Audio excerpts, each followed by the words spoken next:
সকাল 7:30 হবে। এখানে সব ভিভিআইপিরা এখানে সবাই আসেন এবং প্রতিবার যেমন ভালোভাবে হয়, এবারও আমরা আশা করতেছি সব কিছু ভালোভাবে হয়ে যাবে। আইন শৃঙ্খলা বাহিনী পুরোভাবে এখানে নিরাপত্তা দেওয়ার জন্য তারা প্রস্তুত আছে, কোনো ধরনের কোনো অসুবিধা নাই।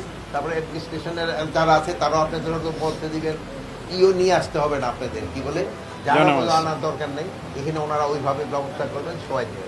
তখন আল্লাহর কাছে খালি দোয়া করবেন যেন ওই সময় বৃষ্টি না হয়, বৃষ্টি হলে একটু অসুবিধা হবে, বৃষ্টি হলে জামাতটা আবার ইসে চলে যাবে আমাদের বাইতুল মোকাররমে।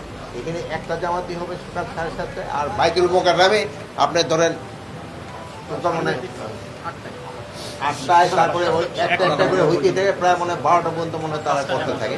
তা আপনারা জানেন এই ঈদে যেহেতু কোরবানির ঈদ বলি বা ঈদুল আজহা, যেটা এই ঈদে আমরা নামাজটা একটু আগে বলি, যে এটার পরে আবার আমাদের কোরবানি দিতে হয়, আর ঈশেরটা হলো ঈদুল আজহাটা একটু পরে পড়া হয়।